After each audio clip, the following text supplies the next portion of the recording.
Hi,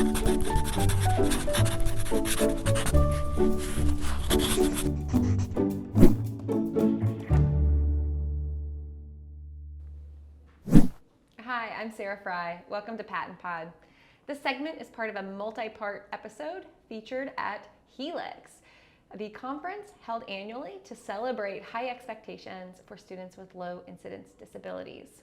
As part of HELIX, there are stipends available for school districts and interagency teams to come together, to collaborate, to engage in the learning, and be with one another. And I'm really excited to hear some perspectives from the Bensalem team. Welcome, Lorendana and Shannon. Can you start off by telling us what role you play in your respective school districts, and if it's your first time or if you're a returner to HELIX? My name is Lorendana Martinez. I'm a speech language pathologist with Bucks County Intermediate Unit, working full-time with the Bensalem School District. So I was fortunate enough to be invited as part of the Bensalem School District team. And first time at HELIX, very excited to be here. Hi, I'm Shannon McMahon, Supervisor of Special Education at Bensalem School District, and I'm actually returning. This is my second time attending HELIX. Well, and you brought a whole family with you. We're so glad that you did. I'd love to hear from your perspectives what that collaboration across your interagency team has looked like this week, and how does it differ from how you all engage with each other back on site at home? Or tell us more about that. I think it's nice to have this dedicated time. We were fortunate we actually attended a lot of sessions together. So as we were sitting there, in particular yesterday, Lorendana and I were, we should bring this, I'm going to email this to this teacher, or you work with this student, maybe we should try this strategy that they were talking about. So it was nice to sort of have that dedicated time, because during the school day, you're working with students, we're in IEP meetings, we're not necessarily maybe having as much collaborative time, and this allowed for that for our team this week. Absolutely agree. The time spent together as a team.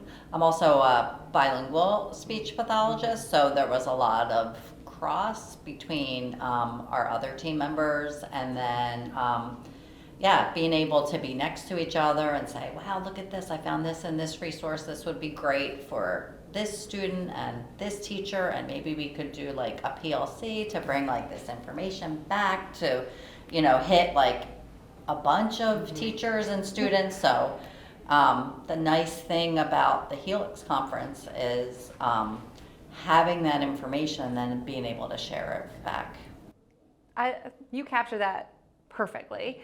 Shannon, I'd like to just ask you, I'm going to first, I hate to lead a question with a statement, but it's hard for administrators to get out and engage directly with their teammates on site or at professional learning like this.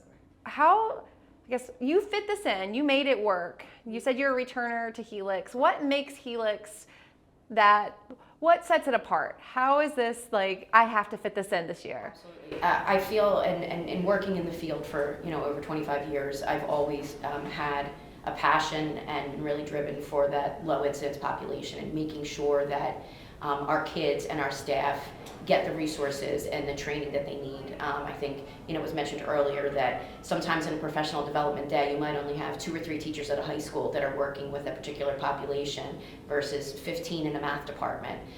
So, trying to make sure we have the opportunity to have our teachers connect with teachers in other districts, to talk with people that are doing the same things that they're doing because they're a bit on an island, I think helps us better program for our students and make things happen. That is really powerful for students and families. I love to hear that too. Other folks that we've interviewed today have talked about the session structure and schedule here at HELIX. HELIX isn't a run around and boom, boom, boom right after another session, right? You have some time to really engage.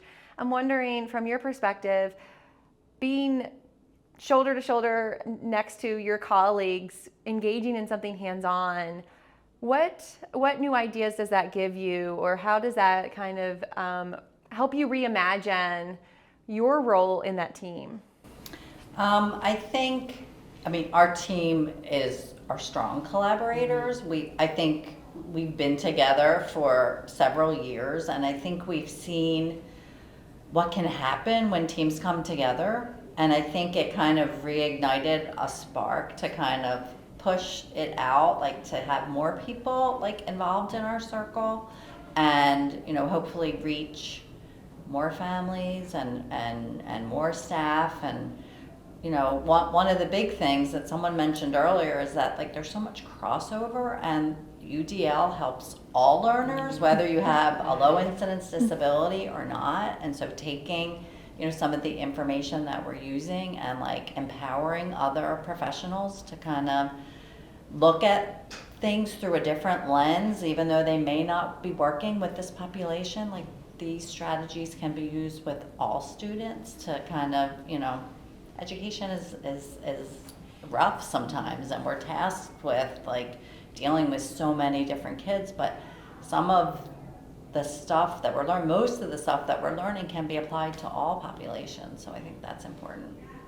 Shannon, from your perspective, going back into your school district, how do you have those conversations with others that have not attended HELIX and they've missed out on the good vibes, the atmosphere, and this collaboration?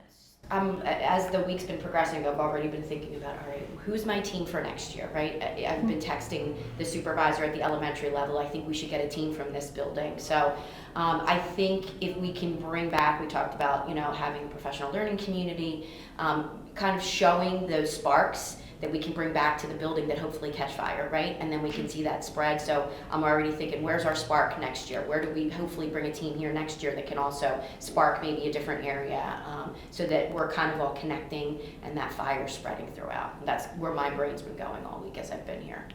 Oh, that's great to hear. Just to add on to that, I think it was the Bensalem like included a general ed teacher, because you're kind of building those bridges and making those connections and helping people understand, like, we're not giving you more work, but this is applicable to you in your daily life. And I think it seems like that made an impact, and I'm really happy about that. Bring some street cred back to the building, Exactly. right? Going back to the other general education teachers and talking about, wow, this was amazing, and hopefully you can maybe be selected to go next year, or do they reach out and say, I want to make sure I have students in my classroom that would allow me to have this opportunity. So hopefully we can bring that back. Oh, framing that, right? Inspiring teachers to get excited, to say, I want to. Please let me try harder. Let me do something different. And you also mentioned, and you used one of kind of our keywords, is that families, right? So with HELIX, both educators, practitioners, administrators, and families. But it all comes back to our students and our families. So your idea about connecting more with families, and hopefully building some bridges across discipline, across content area, and all for the good of our students and our families. Thank you all so much. I know your day is wrapping up, but hopefully there's still some great conversations to be had with your team and maybe with others outside of your district and your IU. For those of you that are listening or watching or reading about this episode, please don't forget to check out our show notes. More information about HELIX and additional supports and resources to support students with low incidence disabilities are right there at your fingertips, or however you might access those, right? Because we love to think about different multiple means of access. To our producer, John Ragsdale, thanks for making this happen for us today, having these great conversations. To our audience, come back and visit us at PaTTANpod very soon.